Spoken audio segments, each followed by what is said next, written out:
Hello, আসসালামু আলাইকুম। আশা করি সবাই অনেক ভালো আছেন। আমরাও আলহামদুলিল্লাহ ভালো আছি। সো রামাদান ডে 16 আপনাদেরকে স্বাগতম। সো আজকে হচ্ছে আমি একটা টপিক নিয়ে কথা বলতে চাই। সেটা হচ্ছে আমরা ইফতার টেবিলে আপনারা যারা আছেন তারা কাকে বেশি মিস করেন ইফতার টেবিলে। সো আমি সবসময় আমাদের ইফতার টেবিলে সবার প্রথমে আমি আমার ভাইকে মিস করি। কারণ সে যেহেতু অনেক দূরে থাকে, তার সাথে বসে ইফতার করা হয় না। লাস্ট কবে আমরা একসাথে বসে ইফতার করেছি আসলে আমি ভুলেও গেছি। আর সবচেয়ে বেশি ওকেই মিস করি এখন। আর বেশি মিস করি হচ্ছে আমার বাবাকে, অবশ্যই আমার মাকে। ওনাদেরকেও অনেক মিস করি খাবারের ইফতার টেবিলে। আমার বাবা মানে সব কিছু অনেক গরম গরম খেতে পছন্দ করতো।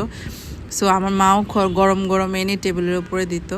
যাই হোক, আজকে বাসায় বেশি একটা প্ল্যান ছিল না, জাস্ট বাসায় চপ আর হচ্ছে পেঁয়াজু বানিয়েছি। আর বাকি যারা আছে তা হচ্ছে বাইরে থেকে নিয়ে এসেছে, এখানে বুরিন্দা নিয়ে এসেছে আর হচ্ছে ছোলা নিয়ে এসেছে। বিকজ মুড়ি মাখানো খাওয়ার ইচ্ছা ছিল আজকে। পরে আমার বোন নিচে বের হলো, বের হয়ে দেখলো, বলল অত ভালো ইফতারি মানে ভালো লাগছে না দেখে, এটা লুকসই ভালো লাগছে না।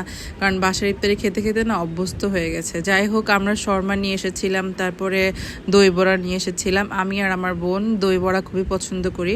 আর আমি যেটা বাসায় বানাই সেটা সবচেয়ে বেশি মজা লাগে আমার কাছে আর আমার বোনের কাছেও।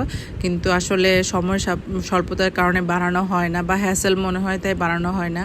তো আজকে ফ্রুটসও ছিল প্রায় মালটা, তারপরে নাকফল, তারপরে হচ্ছে অ্যাপেল ছিল আর স্যালাড ছিল। তো এই ছিল আমাদের ইফতার। আপনারা ইফতারের টেবিলে কাকে বেশি মিস করেন অবশ্যই শেয়ার করবেন ইফ ইউ ওয়ান্ট। অ্যান্ড আমাদের জন্য সবাই অনেক দোয়া করবেন, আমরাও সবার জন্য অনেক দোয়া করি।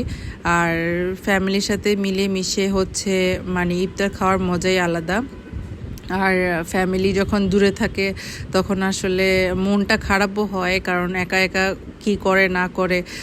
আর আমাদের টেবিলে অনেক খাবার থাকে, যদিও আমার ভাই ওখানে নিজে নিজে খাওয়া দাওয়া করে, কিন্তু তারপরও তো হোমমেড খাবারগুলো বা আমরা যত মানে শখ করে সব কিছু বানাই, ও তো এগুলো মানে মিস করে অবশ্যই। Thanks for watching.